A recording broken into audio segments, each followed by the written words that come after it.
Tonight, we will tell you a story of a dream as old as humanity itself. The dream of conquering time, of achieving eternal vitality, and an endless life. This is the story of alchemy, a profound, sometimes desperate search for the elixir of life, a quest that encompassed both the transmutation of base metals into gold and the yearning for unending human potency. You will learn how ancient civilizations laid the groundwork for this pursuit, and how Arab scholars preserved and expanded this secret knowledge. You will discover the legendary philosopher's stone, a substance believed to transmute base metals into gold, and its liquid counterpart, the elixir of life, which promised ultimate health and longevity. We will explore how figures like Paracelsus redirected the focus of alchemy from mere riches to the healing of the body and the extension of life itself. You will hear about the perilous laboratory practices, the toxic substances used, and the claims of those who believed they had found the secret to eternal youth. We will delve into the spiritual dimensions of this quest, understanding why many believed that a purified soul was essential to unlocking the secrets of immortality. And finally, we will see how this ancient pursuit paved the way for modern science, leaving behind a legacy that continues to echo in our deepest desires for a longer, more potent existence. Oh, and if you enjoy these stories of hidden knowledge and human ambition, remember to subscribe to the channel and leave a comment with your suggestions for future topics. We release new sleep stories every day.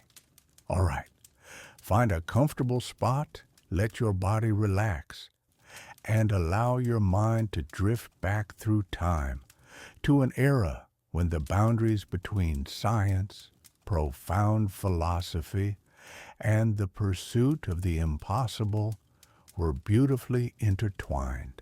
We begin not with a single moment of genius, but with a centuries-old whisper, a belief born in the dawn of civilization that within matter itself lay the potential for ultimate perfection.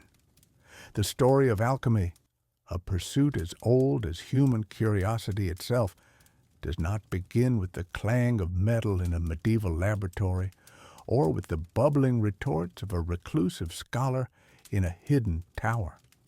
Its roots stretch back into the deep past, to the very cradle of civilization, where ancient civilizations sought not just knowledge, but a profound mastery over the fundamental forces of nature.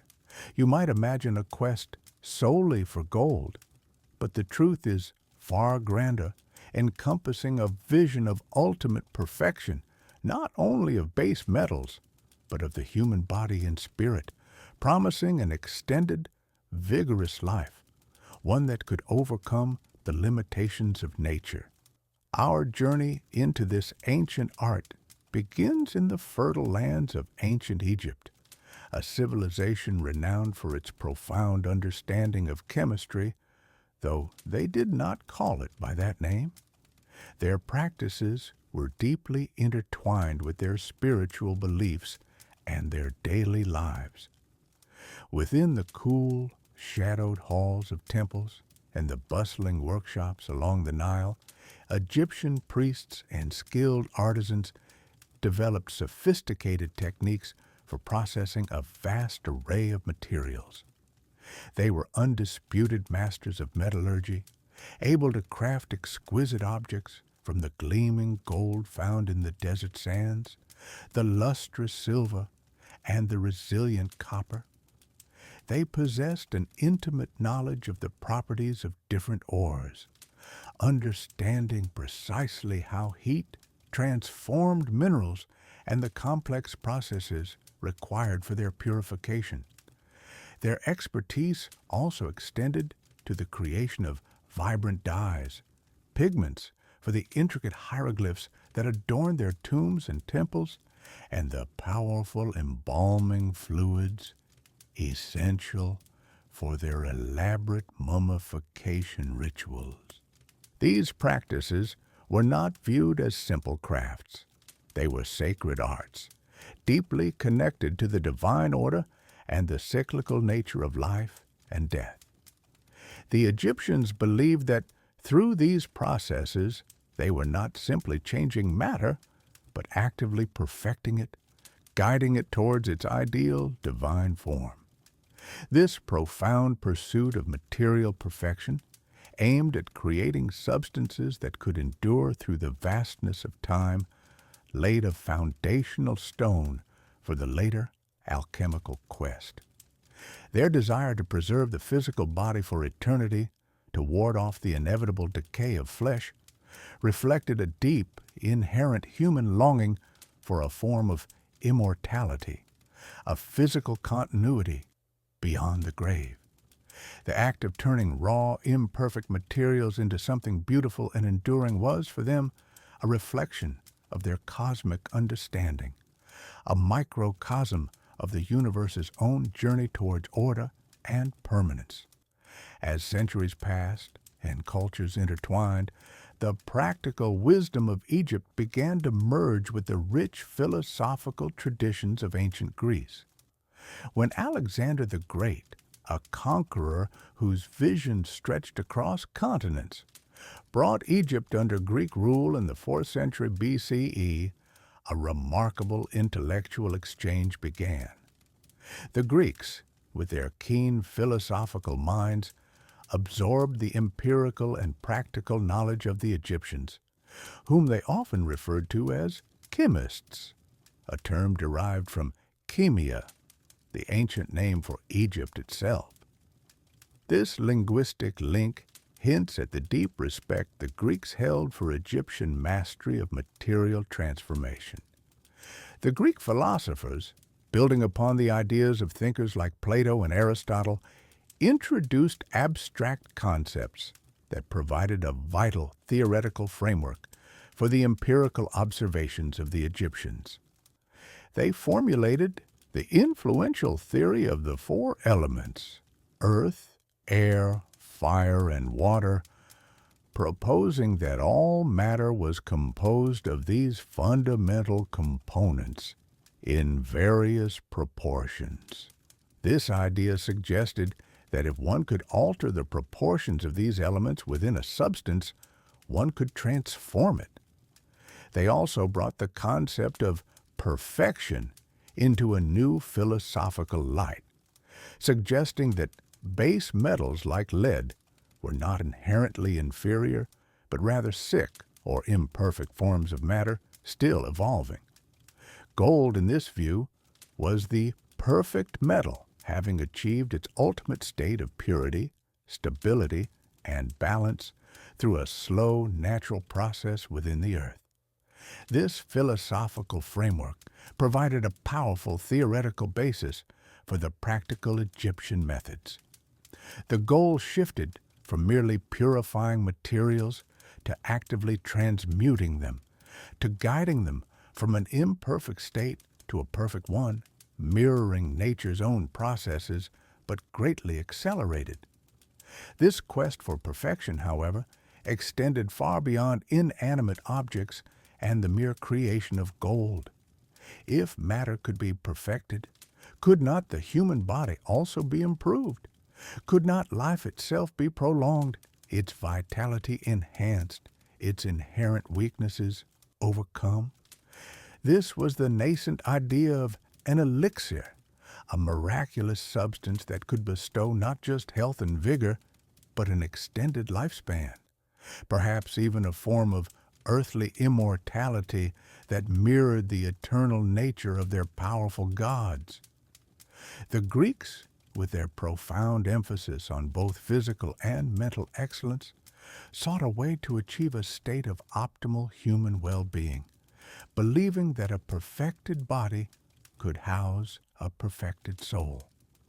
The blend of Egyptian practical chemistry, with its focus on material transformation and preservation, and Greek speculative philosophy, with its theories of elements and inherent perfection, created the rich intellectual soil from which true alchemy, as we understand it, would later blossom.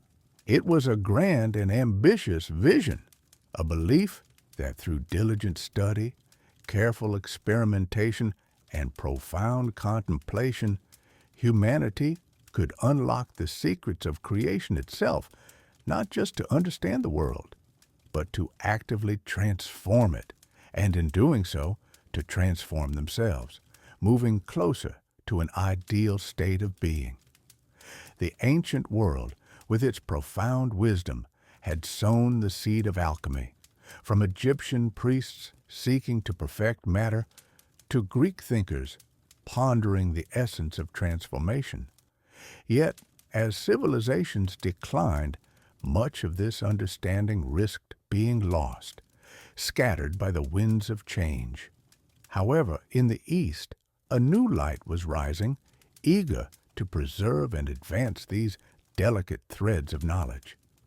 Across the vast Arabian Peninsula, a vibrant civilization emerged during the Islamic Golden Age, driven by a thirst for learning. Arab scholars, encouraged by their faith, embarked on a monumental task, collecting, translating, and assimilating texts from across the known world. They sought out Greek treatises, Persian wisdom, and Indian insights. In grand centers like the House of Wisdom in Baghdad, established in the 9th century, scholars meticulously translated and studied these ancient texts. They analyzed, critiqued, and built upon them, transforming fragmented theories into a cohesive and systematic body of knowledge. It was within this intellectual fervor that Arabic alchemy truly flourished, moving beyond simple experimentation to establish foundational theories that would guide transformation for centuries. At the heart of their framework lay the concept of the first matter, or prima materia. This was a philosophical principle, an archetypal, undifferentiated essence from which all things were believed to originate. It was not a tangible substance you could hold. Imagine it as the primordial, formless potential that, if refined, could become any substance. Arab alchemists believed that returning a substance to its first matter state. As alchemists delved deeper into the mysteries of matter, their aspirations naturally ascended from the universal solvent to the ultimate goal, a substance capable of perfecting all things, whether base metal or human life. This grand ambition crystallized into the legendary concept known as the Philosopher's Stone. You see, the stone was not merely an abstract idea. It was believed to be a tangible substance, often described as a reddish crystalline powder, sometimes as a waxy, malleable solid, or even a gleaming, translucent stone. Its primary, most widely known power was the ability to transmute common base metals, such as lead or mercury, into pure, noble gold. This was not viewed as a trick, but as an acceleration of nature's own processes. Alchemists believed that all metals were slowly maturing towards gold within the earth, and the stone simply hastened this natural evolution. It was the ultimate expression of material perfection, capable of elevating the imperfect to its highest possible state. But the Philosopher's Stone possessed a dual nature, a profound secret that went far beyond mere wealth. Its other, arguably more coveted manifestation was the elixir of life. This elixir was typically envisioned as a liquid, a potent draught derived from the stone itself, or sometimes a special tincture prepared using its essence. It was believed to grant not just extended life, but eternal youth, robust health, and an enduring, vibrant vitality. The elixir promised to cure all diseases, restore failing strength, and even bring the aged back to the vigor of their prime. It was the ultimate medicine, the universal panacea capable of perfecting the human body just as the stone perfected metals. The pursuit of this elixir was driven by a deep human yearning, a desire to transcend the limitations of mortality and decay. Alchemists sought not just an extended lifespan, but a life lived in perfect health, free from the ravages of time and illness. Imagine the dreams that filled their minds as they toiled in their silent laboratories. A life where the body remained perpetually youthful, the mind perpetually sharp, and the spirit perpetually potent. This eternal potency was the very essence of the elixir's promise, a complete rejuvenation of every aspect of being. The creation of the philosopher's stone, and by extension, the elixir of life, was not considered a simple task. It was thought to be a long, arduous process, often referred to as the great work. This work involved a series of intricate stages, each with its own symbolic and chemical meaning. Alchemists would speak of calcination, the process of reducing a substance to ash through intense heat; dissolution, where the matter would be dissolved into a liquid; distillation, purifying and separating components through evaporation and condensation; and coagulation, where the purified essence would solidify.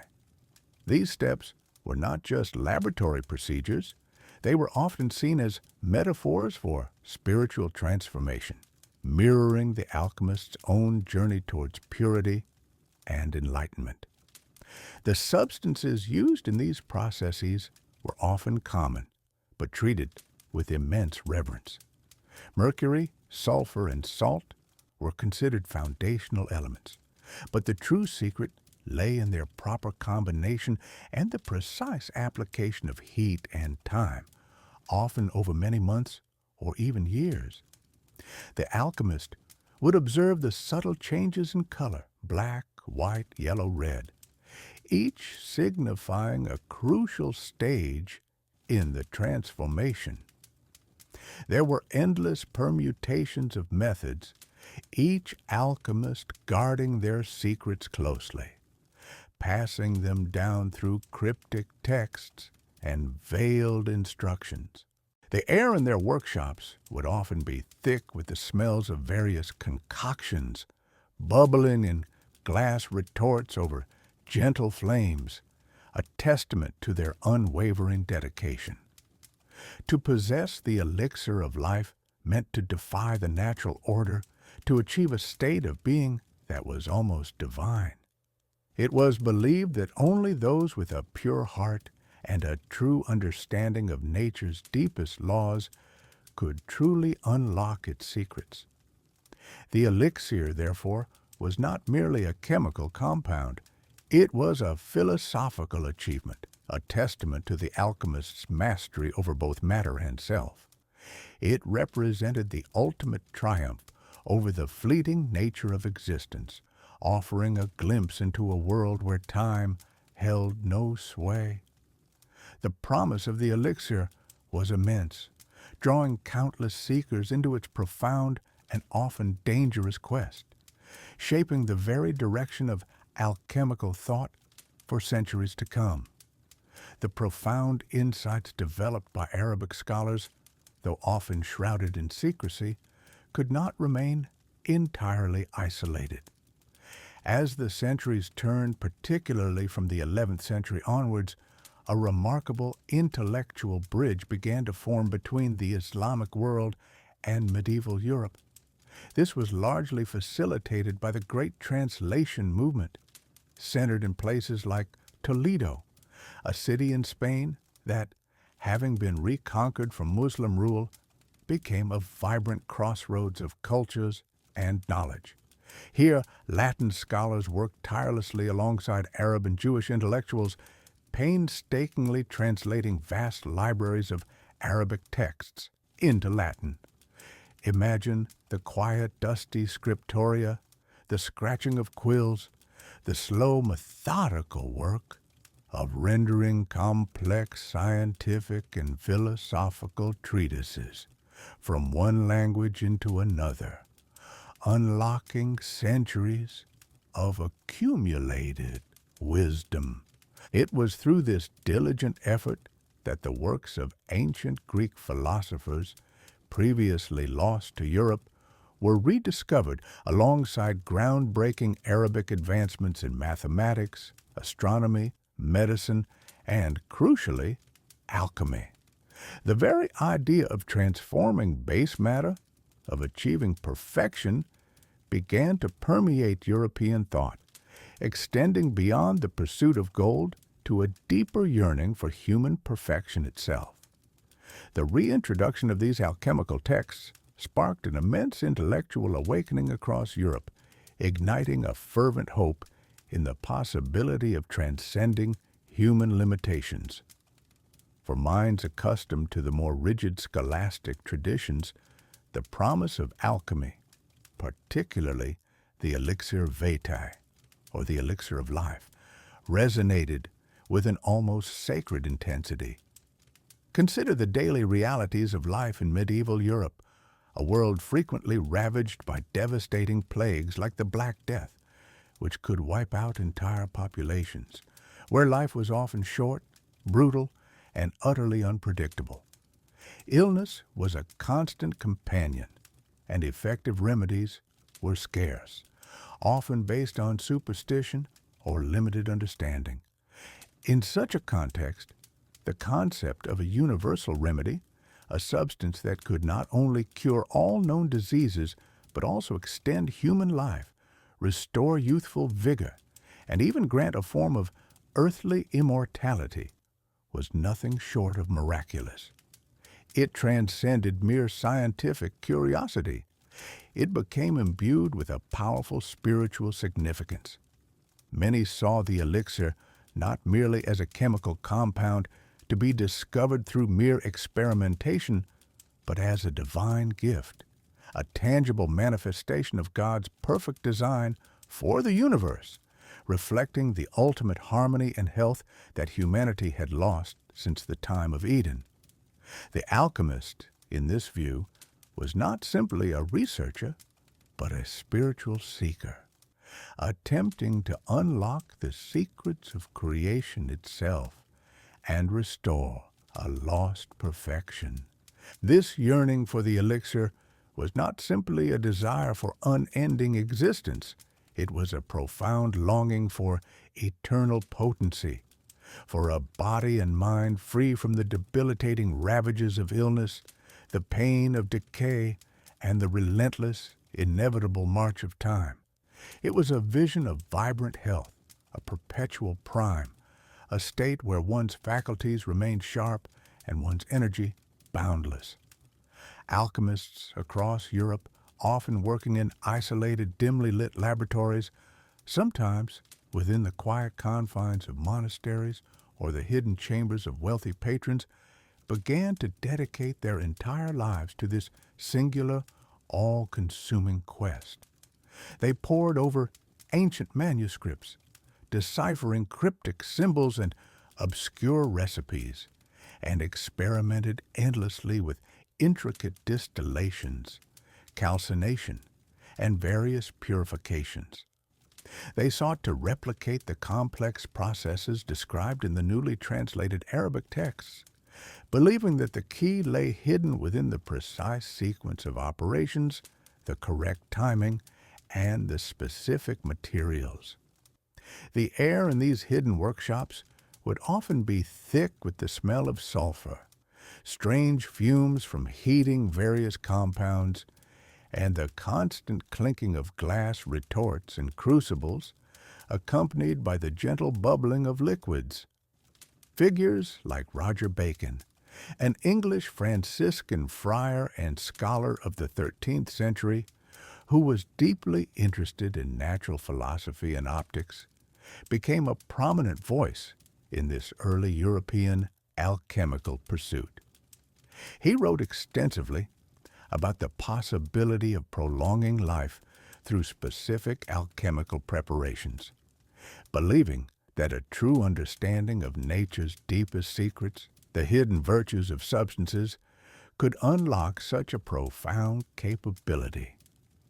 Bacon envisioned a substance that could purify the very essence of the human body, removing all impurities and restoring its original perfect state, a kind of internal cleansing that would grant renewed vitality. He even suggested that such a substance could preserve the natural moisture of the body, preventing the drying and stiffening associated with old age, a common medieval understanding of physical decline. His writings, though often dense and allegorical, reflected the earnest hope that alchemy held for reversing the natural process of decline and achieving a state of enduring health. The pursuit of the elixir, therefore, became a kind of sacred endeavor, often blending meticulous scientific experimentation with profound mystical contemplation.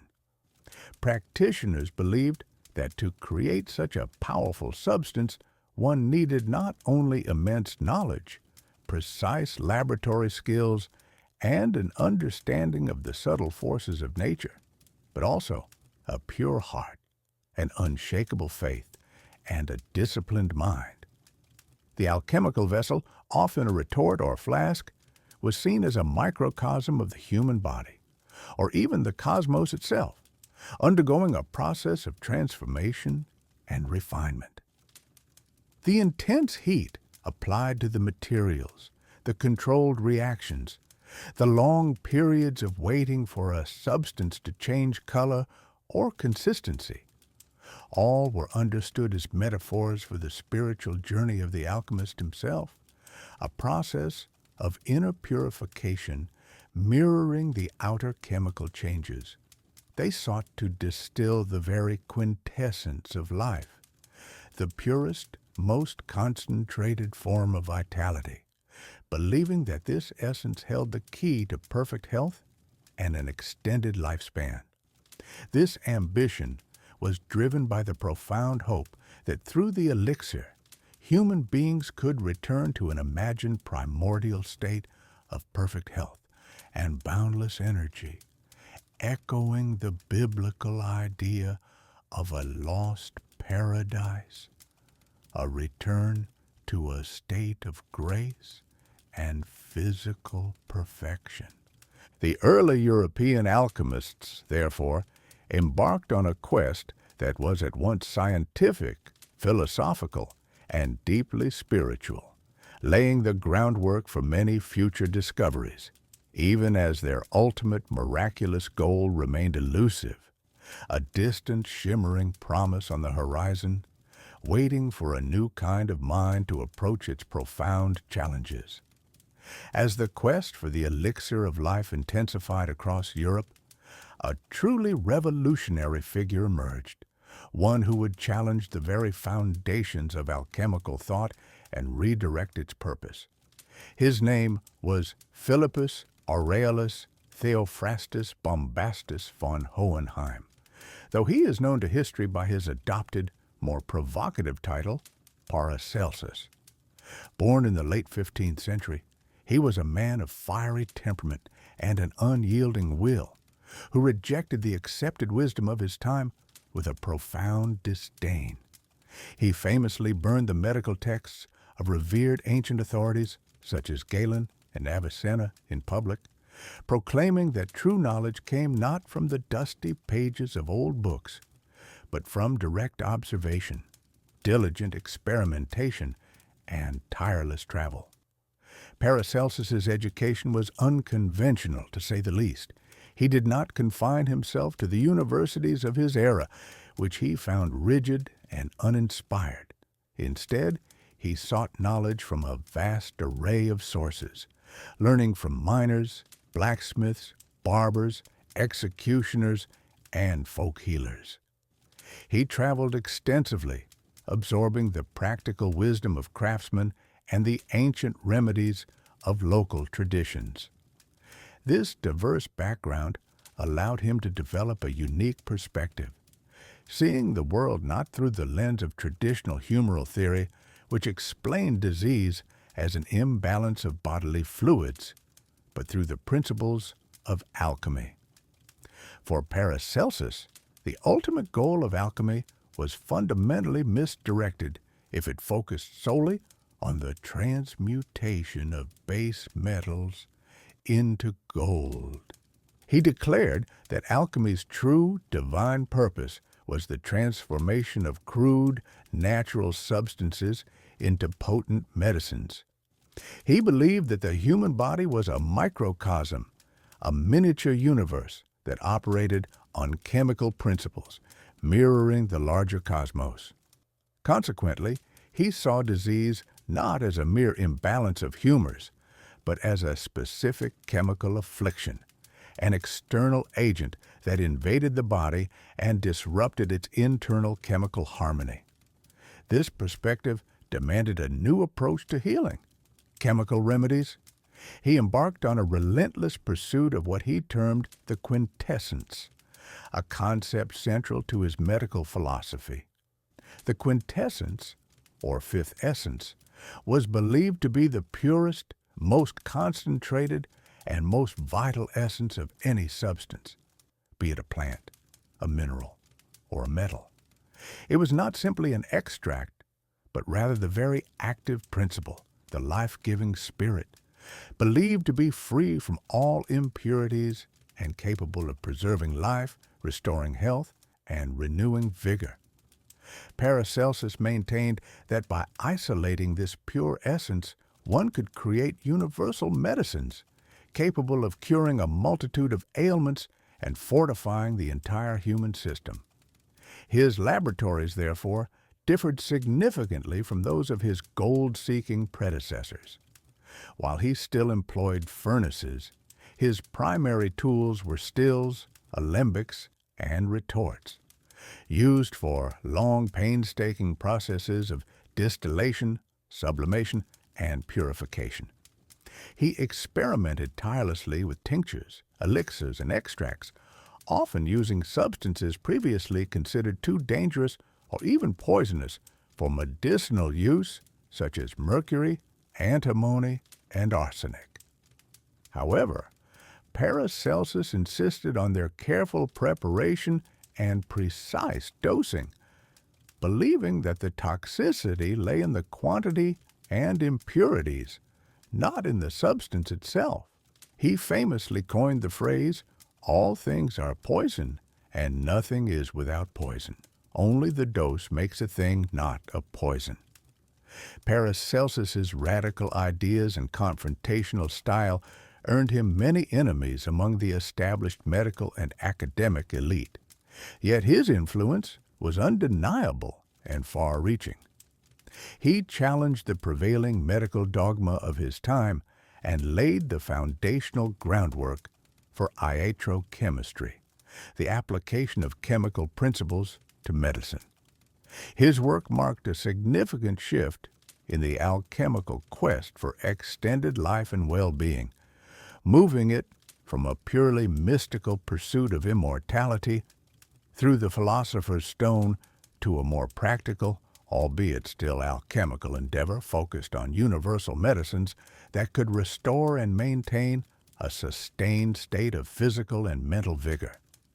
His medical alchemy was, in essence, a quest for a form of enduring potency, not necessarily eternal life in the sense of defying death, but a life characterized by sustained health, vitality, and resilience against disease and decay.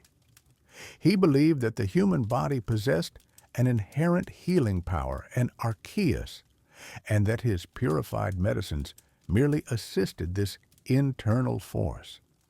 Thus, the elixir of life, for Paracelsus, transformed from a magical potion for literal immortality into a potent pharmaceutical preparation designed to enhance and prolong the natural, healthy function of the human organism.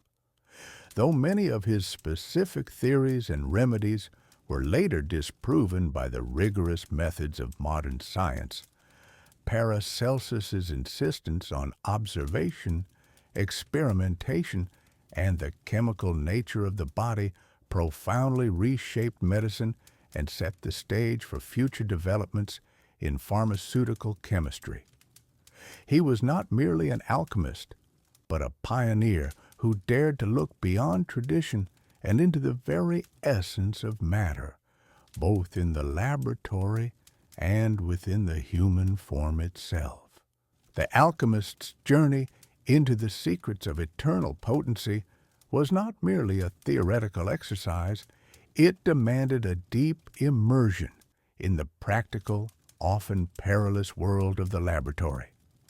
These were not open workshops, but hidden sanctums, often tucked away in cellars or secluded upper rooms, their windows shuttered, their doors heavily barred. Secrecy was paramount, not only to guard against rivals and protect the mystical allure of their work, but also as a necessary precaution against the very real dangers that lurked within. The air in these spaces was often thick and heavy, laden with the metallic tang of fumes and the faint, acrid smell of burning chemicals. Within these secretive chambers, the alchemist spent countless hours, often by flickering candlelight, tending to a complex array of apparatus. There were furnaces of various designs, some designed for intense, sustained heat, others for gentle, prolonged warmth. Glass vessels of intricate shapes were everywhere, alembics with their long, snaking necks designed to capture vapor, retorts with their rounded bodies and slender delivery tubes, and cucurbits used for digestion. The work was painstaking, requiring immense patience and an unwavering attention to detail. One of the most fundamental operations was distillation, a process of purification and separation. The alchemist would place a substance in a retort, heat it slowly and precisely, and watch as vapor rose, condensed in the cooler parts of the apparatus, and then trickled down into a receiving flask as a purer liquid. This was often repeated multiple times, each distillation believed to bring the substance closer to its essential form, to refine its spirit. The steady drip of the distillate, hour after hour, was a hypnotic rhythm in the quiet lab, a symbol of the slow unfolding revelation of nature's hidden truths. Another crucial process was calcination, which involved reducing a substance to a fine powder or ash through intense heat. This was often seen as a symbolic death of the material, a necessary stage of decomposition before its rebirth into a more perfect form. The alchemist would meticulously grind the calcined residue, sometimes mixing it with other substances, preparing it for the next stage of transformation. Sublimation, where a solid turned directly into a gas and then back into a solid, was also common, used to purify volatile materials, often resulting in beautiful, crystalline deposits. But this meticulous work came with grave risks. The alchemist was constantly exposed to the very substances they sought to transform or refine. Ventilation was poor or non-existent, and the air was perpetually filled with invisible toxic vapors. Glass vessels, heated over open flames for days or weeks, could shatter unpredictably, sending scalding liquids or corrosive acids spraying across the room.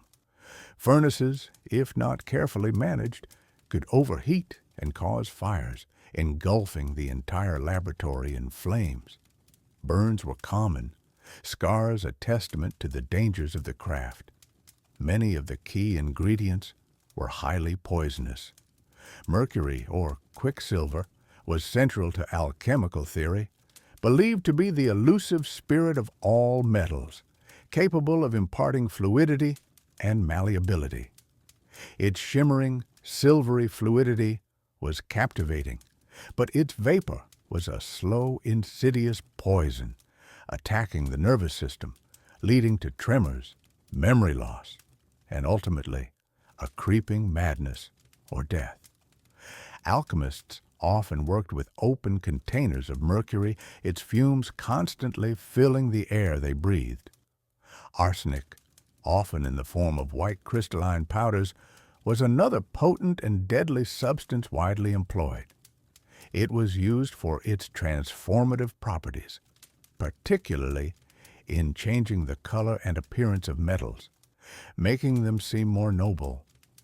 But like mercury, its toxicity was immense, and accidental ingestion or prolonged exposure to its compounds led to severe illness and a slow, agonizing demise. Lead, antimony, and sulfur were also frequently used, each carrying its own set of dangers. The alchemist's life was one of singular dedication, often at great personal cost. They would spend days without sleep, observing the subtle changes in their crucibles, convinced that the slightest deviation in temperature or the briefest lapse in attention could ruin years of work. Many fell ill, their bodies slowly succumbing to the cumulative effects of the poisons they handled. Some developed strange neurological symptoms, their hands trembling, their minds becoming clouded, perhaps mistaking the visions induced by their ailments for genuine breakthroughs. Yet, the promise of the elixir of eternal potency, the ultimate remedy, the key to unending vigor, was a powerful motivator, driving them onward despite the clear and present dangers. They believed that only through such rigorous, dangerous, and dedicated work could they hope to unlock the deepest secrets of nature and achieve a truly immortal state. As alchemists toiled in their secretive laboratories, often hidden in hushed cellars or dusty attics, amidst the gentle clinking of glassware and the simmering of strange concoctions, stories began to circulate. These were not merely tales of turning lead into gold. They were whispers of something far more profound, the attainment of extended life, even a form of physical immortality. For if the philosopher's stone could perfect base metals, transforming them into the noblest and most incorruptible, then surely its liquid counterpart, the fabled elixir of life, could perfect the human body, freeing it from the relentless ravages of time, sickness, and decay. The logic within the alchemical worldview seemed irrefutable. One of the most enduring and captivating figures in these legends is Nicolas Flamel, a man whose life, as historically recorded, spanned portions of the 14th and 15th centuries in Paris. He was not a reclusive sorcerer, but a respectable scribe and bookseller. His actual life was prosperous and relatively long for his era. He passed away around 1418 at an advanced age. However, the legend blossoming after his death painted a far more extraordinary and mysterious picture, intertwining his diligent existence directly with the ultimate alchemical triumph, the great work itself. The story, passed down through generations, begins in 1357. Flamel, by chance or destiny, acquired a very old and profoundly enigmatic book. It was unlike any volume he had encountered, a large, heavy tome, its pages crafted from ancient bark paper, its covers reportedly gilded, and filled with strange, unfamiliar characters and symbols that defied immediate understanding. This was, according to widespread legend, the famous Book of Abraham the Jew, a text rumored to contain the deepest alchemical secrets, not merely for gold's creation, but for life extension itself. The book presented a labyrinth of diagrams, cryptic instructions, and allegorical drawings, all hinting at the complex multi-stage process required for the philosopher's stone. Flamel dedicated years, indeed decades of his life, to the painstaking and often frustrating task of deciphering its contents. He consulted countless scholars, sought wisdom from learned rabbis, and even undertook a perilous journey to Spain, hoping to find someone with the key to unlock its obscure language and arcane illustrations. His pursuit was driven not by avarice, but by an insatiable intellectual curiosity, a profound desire to understand the hidden order of the universe this mysterious book seemed to promise to reveal. He spent countless hours poring over its delicate pages, often late into the night, the flickering lamplight casting long shadows across his study, the air thick with the scent of old paper and ink. After more than 2 decades of relentless study, intense contemplation, and painstaking practical experimentation, a journey often shared with his devoted wife Perenelle, who was his intellectual and spiritual partner in this grand quest. Flamel reportedly achieved his monumental goal. On January 17, 1382, precisely at noon, he claimed to have successfully transmuted a small amount of common mercury into pure, shining silver. Later that same day, he allegedly perfected the process, transforming mercury into pure, radiant gold. This was the pinnacle of the alchemical art, a secret that had eluded and tantalized countless seekers for centuries, a feat that, if true, would redefine the very boundaries of material science. But the legend, ever eager to push the boundaries of the miraculous, did not stop at mere gold. The successful creation of the philosopher's stone, in alchemical tradition, was inextricably linked to the production of the elixir of life. And so, the whispers spread. Nicolas Flamel and Perenelle had not truly died at all. Instead, they had achieved physical immortality, or at least an extraordinarily prolonged lifespan, their bodies imbued with renewed vigor and their minds with unending clarity. It was said they chose to live discreetly, having amassed not only immense wealth from transmuting metals, but, more importantly, a profound understanding of the deeper universal truths revealed by the stone. This wealth, the legend often emphasizes, was not hoarded, but generously used to fund extensive charitable works, building numerous hospitals, churches, and orphanages throughout Paris. This act of profound philanthropy was perhaps seen as a way of giving back to the world after receiving such an unparalleled gift. The tombs of Nicolas Flamel and Perenelle in the church of Saint-Jacques de la Boucherie were indeed found empty centuries later, a discovery that only fueled the persistent belief they had merely faked their deaths, disappearing from public view to continue their secret existence.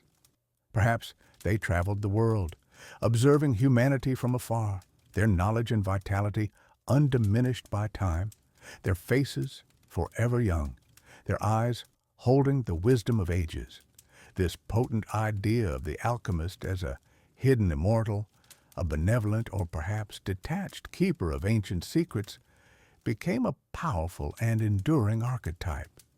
It resonated deeply with a fundamental human desire for escape from mortality's harsh limits, offering a glimmer of hope that death might not be the final word. While Flamel's story is by far the most famous, other alchemists, or at least legends surrounding them, also had similar claims, though none achieved the widespread cultural impact of the Parisian scribe. There were tales of adepts, those rare few who had truly mastered the great work, living for centuries, their bodies perpetually rejuvenated, their minds sharp and clear, their very existence a living testament to the transformative power of the elixir. These enigmatic figures were often portrayed as benevolent, choosing to, beyond the bubbling retorts, the shimmering liquids, and the often suffocating fumes of mercury and sulfur, the pursuit of the elixir of eternal potency carried a profound, often deeply hidden, spiritual dimension. For many alchemists, the great work, as they reverently called their monumental endeavor, was not merely a series of chemical experiments aimed at transmuting lead into gold or concocting a potion that could extend life indefinitely. It was, in its most fundamental and esoteric sense, an allegorical journey, a path of rigorous self-purification and profound spiritual enlightenment. They held an unwavering conviction that to truly master the subtle and intricate secrets of matter, to unlock its hidden potential, one first had to master oneself, purifying the inner spirit before attempting to perfect the outer world. The alchemist, therefore, was perceived as far more than a mere chemist. He was also a dedicated philosopher, a devout mystic, and an unyielding seeker of divine wisdom. He possessed an intuitive understanding that the perfection of an earthly substance, such as the transformation of common metal into radiant gold, or the creation of a powerful elixir capable of granting endless vitality and renewed youth, intimately mirrored the arduous yet ultimately rewarding perfection of the human soul. This was a belief deeply rooted in the ancient Hermetic principle, famously articulated as above, so below, suggesting an intricate, unbreakable connection where the microcosm of the human being was intricately and intimately linked to the vast, boundless macrocosm of the universe. To achieve harmony and mastery in the laboratory, one first had to achieve it within one's own being. This meant that the alchemist's personal life, his moral conduct, and the purity of his intentions were considered just as, if not more, crucial than his precise laboratory techniques or his accumulated theoretical knowledge. Rigorous fasting, sincere prayer, dedicated meditation, and a life of unwavering ethical discipline were frequently seen as essential prerequisites for any hope of success. It was widely believed that only a pure heart, unburdened by worldly greed or selfish ambition, and an unblemished soul, free from vice and deceit, could truly perceive, understand, and then skillfully manipulate the subtle, ethereal forces necessary to achieve the ultimate alchemical triumph. Any perceived impurity in the alchemist's spirit, any moral failing, or any deviation from the path of righteousness could, it was profoundly believed, disrupt the delicate and intricate processes occurring within the sealed alembic, inevitably leading to catastrophic failure. The laboratory, therefore, was not merely a workspace filled with glass and flame. It was regarded as a sacred space, a veritable temple of transformation, where both matter and spirit were subjected to intense refinement. The long, arduous hours spent vigilantly tending to the furnace, the repeated cycles of heating and cooling, of dissolving and coagulating, processes collectively known as solve et coagula, meaning dissolve and coagulate, were not merely viewed as sequential chemical steps. They were also seen as profoundly symbolic of the alchemist's own inner struggle and spiritual evolution.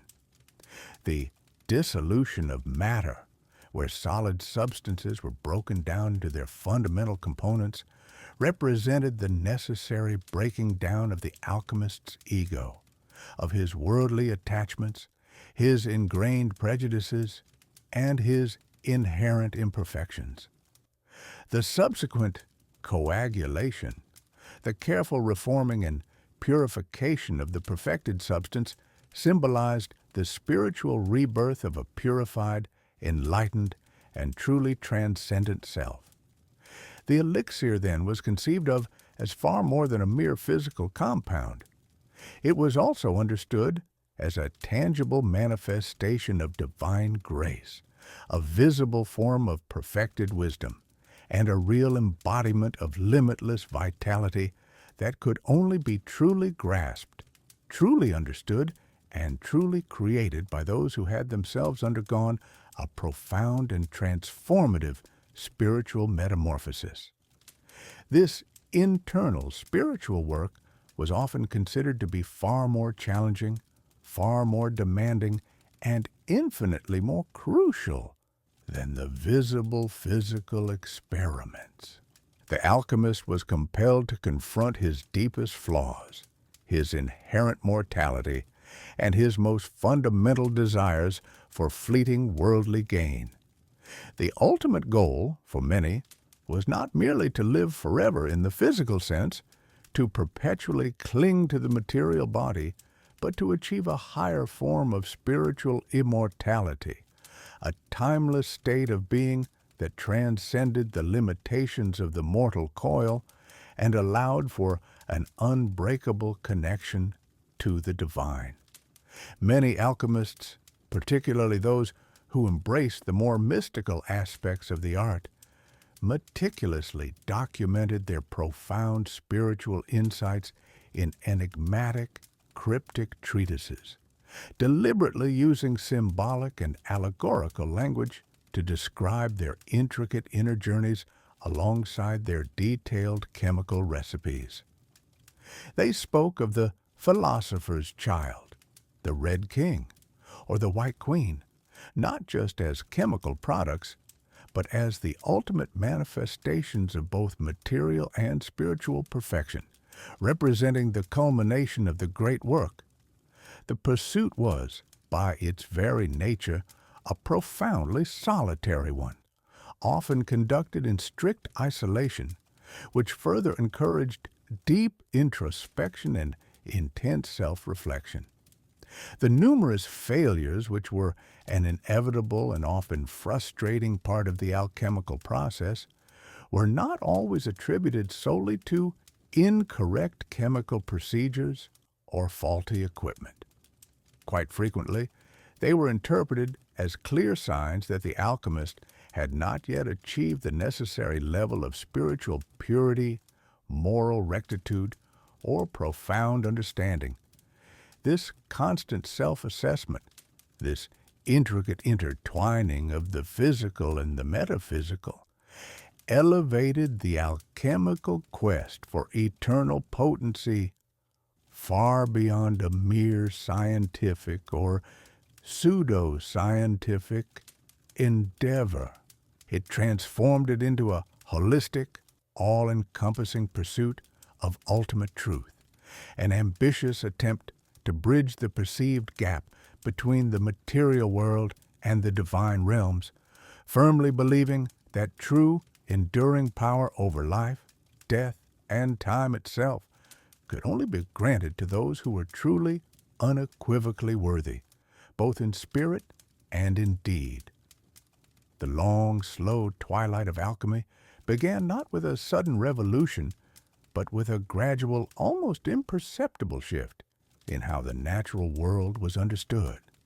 For centuries, the alchemists had pursued their elusive goals, their promises of transmutation and eternal life remaining largely unfulfilled, at least to the satisfaction of public scrutiny. While tales of successful masters persisted, The consistent, repeatable results that define true scientific discovery were conspicuously absent from most laboratories.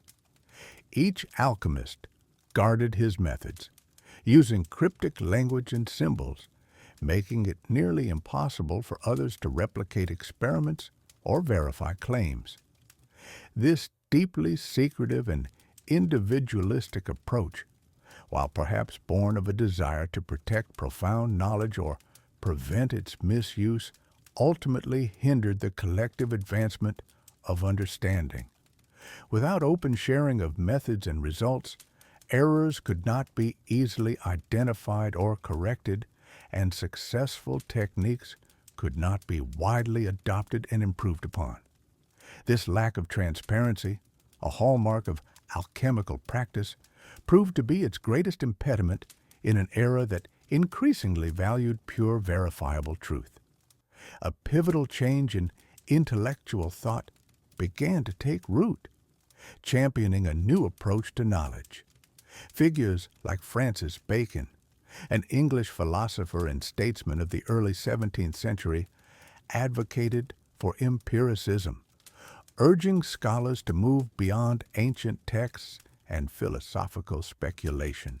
He proposed that true knowledge came from direct observation, systematic experimentation, and the careful recording of results, allowing for inductive reasoning to build theories from accumulated facts. This method stood in stark contrast to the alchemical tradition, which often relied on inherited wisdom, intuition, and a blend of practical chemistry with its mystical interpretations. The very foundation of how one sought truth was changing, moving from a qualitative, interpretative understanding to a quantitative, measurable one. Then, a more direct challenge to alchemical theory emerged from the work of pioneering natural philosophers. Robert Boyle, an Irish chemist and physicist of the mid-17th century, is often considered one of the founders of modern chemistry. In his seminal work, The Skeptical Chemist, published in 1661, Boyle systematically dismantled the prevailing alchemical theories, particularly the ancient Greek four-element theory of earth, air, fire, and water, and the later alchemical tria prima of salt, sulfur, and mercury. Boyle argued for a more rigorous definition of an element as a substance that could not be broken down into simpler substances by any known chemical means. This concept, revolutionary for its time, shifted the focus from transmuting fundamental principles to identifying and understanding the true building blocks of matter. He emphasized the importance of controlled experiments and precise measurements, laying the groundwork for chemistry as an empirical science, distinct from the speculative and often esoteric pursuits of alchemy. He showed that many supposed alchemical elements were, in fact, mixtures, and that true chemical reactions involve precise ratios of substances, not just symbolic transformations. The shift was not merely theoretical, it was profoundly practical. As the 18th century progressed, the tools and techniques of the laboratory became more refined. Scientists began to develop standardized procedures, weigh reactants and products precisely, and use more accurate instruments like sensitive balances and thermometers. This emphasis on quantitative analysis marked a definitive break from alchemy, which often relied on less precise observations and subjective interpretations of color changes or vapor formations. Antoine Lavoisier, a French nobleman and chemist in the late 18th century, is often hailed as the father of modern chemistry for his groundbreaking work. He established the law of conservation of mass, demonstrating that matter is neither created nor destroyed in a chemical reaction, a fundamental principle that allowed for precise accounting in experiments. He meticulously studied combustion, showing that it involved the combination of substances with oxygen, thereby overturning the long-held phlogiston theory, an alchemical concept that explained burning as the release of a fire-like element. Lavoisier also introduced a systematic chemical nomenclature, a standardized way of naming compounds, replacing the often poetic and obscure terms used by alchemists. His work made chemistry a quantitative, predictable, and verifiable science, paving the way for rapid advancements in understanding the composition and behavior of matter. As chemistry evolved, it moved out of the secretive workshops of individual alchemists and into the open, collaborative environment of universities and scientific academies. These institutions provided dedicated laboratories, funding for research, and platforms for the dissemination of knowledge through publications and lectures. The professionalization of the field meant that chemists shared their findings, built upon each other's work, and subjected their theories to peer review, correcting errors and refining hypotheses collectively. This collective effort accelerated discovery and pushed the boundaries of understanding at a pace alchemy, with its inherent secrecy and fragmented efforts, could never match. The pursuit of gold and the elixir of life, once central to alchemical ambitions, became increasingly seen as fringe activities, unscientific and unattainable within the new paradigm. The focus shifted to understanding the actual properties of known elements and compounds, leading to the development of new materials, dyes, medicines, and industrial processes, all verifiable and reproducible. The separation was not an abrupt cut, but a gradual unfolding. For a time, individuals might have called themselves both alchemists and chemists. But as the scientific method gained dominance and produced tangible, reproducible results, the distinction became sharper. Those who continued to seek the philosopher's stone or the elixir of life found themselves increasingly marginalized by the emerging scientific community. Their quest, once at the forefront of natural philosophy, receded into the shadows of curiosity and historical interest. The focus had irrevocably shifted from the transformation of one substance into another through mystical means to the systematic investigation of how substances interact, combine, and change through observable chemical processes. The search for eternal potency, once a grand alchemical dream, now belonged to a different kind of inquiry, laying the groundwork for modern pharmacology and medical research, but without the alchemical pretense of a single, universal remedy. The age of hidden wisdom was giving way to an age of open inquiry, paving the way for the scientific revolution that would redefine humanity's relationship with the material world and unlock secrets not through spiritual purification, but through rigorous, observable, repeatable experimentation. Despite its ultimate failure to produce gold from lead or grant eternal life, the pursuit of alchemy was not a complete waste of human endeavor. Far from it. This ancient quest, driven by profound curiosity and a deep desire for transformation, laid many of the foundational stones upon which the edifice of modern chemistry was eventually built. You see, the alchemists, in their tireless and often dangerous experiments, pioneered countless laboratory techniques still in use today, albeit under different names and with refined precision.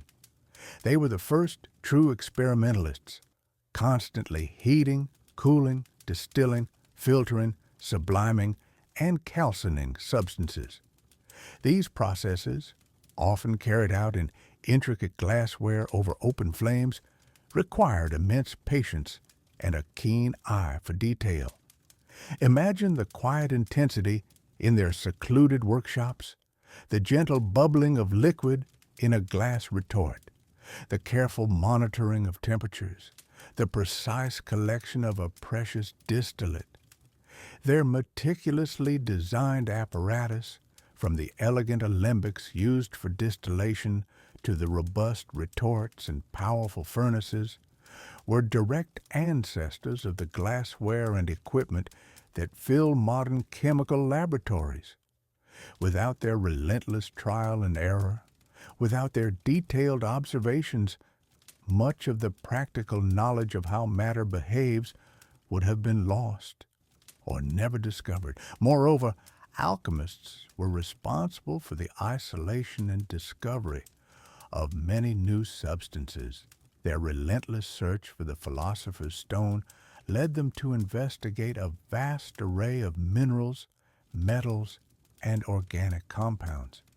They were the first to understand the properties of strong mineral acids like nitric acid, sulfuric acid, and hydrochloric acid, substances so corrosive they could dissolve many metals, invaluable not just for their alchemical goals, but for countless industrial applications later on.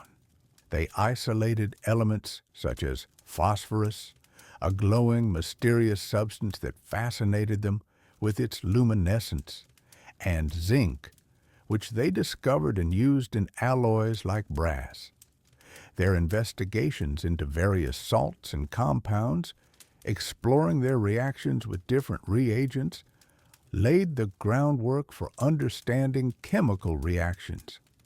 Even if they described these reactions in terms of planetary influences or spiritual transformations, the very act of attempting to transmute one substance into another forced them to observe changes with unprecedented scrutiny, to classify materials, and to develop systematic procedures for purification and synthesis, all hallmarks of rigorous scientific inquiry. Beyond chemistry, alchemy also made significant contributions to the nascent field of medicine. Figures like Paracelsus, whom we discussed earlier, a physician and alchemist of immense influence, radically shifted the focus of alchemy from mere gold-making to the healing arts. He argued that the true purpose of alchemy was not to enrich oneself with precious metals, but to discover the quintessence, or the purest, most concentrated essence of substances that could be used to cure disease and restore vitality. This was a revolutionary concept, moving beyond the traditional herbal remedies and bloodletting that had dominated medical practice for centuries. Paracelsus introduced the idea of specific mineral and chemical remedies for specific ailments, directly preceding modern pharmacology. His insistence on precise dosages and the careful preparation of medicinal compounds, though sometimes crude by today's standards, marked a crucial step towards evidence-based medicine and the systematic study of how chemicals interact with the human body.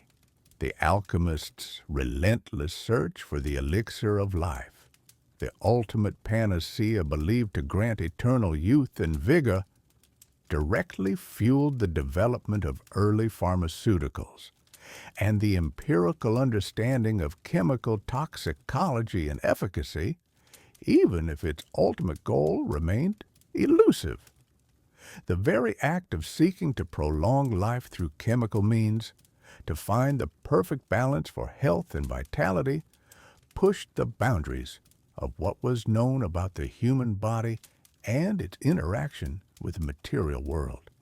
And so, as the classical era of alchemy faded, it bequeathed a rich legacy of practical methods, experimental techniques, and nascent scientific principles to the new discipline of chemistry. The transition was gradual, not a sudden break, but a slow evolution. The careful observation, the systematic experimentation, and the precise recording of results, initially driven by alchemical aims, slowly but surely transformed into the rigorous methodology of modern science. The search for the philosopher's stone, a symbol of ultimate material perfection, gave way to the search for fundamental particles and the very building blocks of matter. And the quest for the elixir of life, that grand dream of eternal potency, evolved into the burgeoning fields of medical research, gerontology, and biotechnology, driven by the same human aspirations. You see, the fundamental human desire that drove the alchemists has never truly vanished. It has merely changed its form. The yearning for extended life, for perpetual vitality, for a body and mind free from the ravages of time and disease, continues to this very day, perhaps more intensely than ever before. In our modern age, this ancient quest manifests in laboratories across the globe, where scientists, equipped with tools unimaginable to the ancient alchemists, from powerful microscopes to genetic sequencing machines, work tirelessly to unlock the secrets of aging and illness.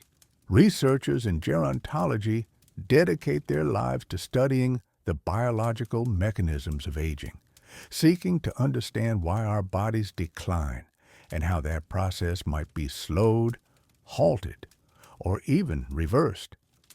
Biotechnologists develop cutting-edge therapies, from gene editing that can correct inherited defects to stem cell treatments aimed at regenerating damaged tissues and organs, all with the goal of combating decay, enhancing human health, and extending a healthy lifespan.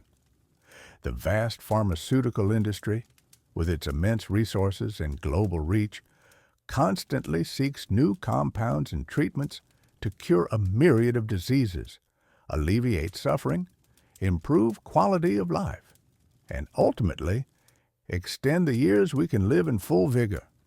Even the pursuit of eternal potency, a desire for peak physical and mental condition throughout life, finds its echo in modern wellness movements, sophisticated nutritional science, exercise physiology, and the ever-advancing understanding of human biology and optimal performance.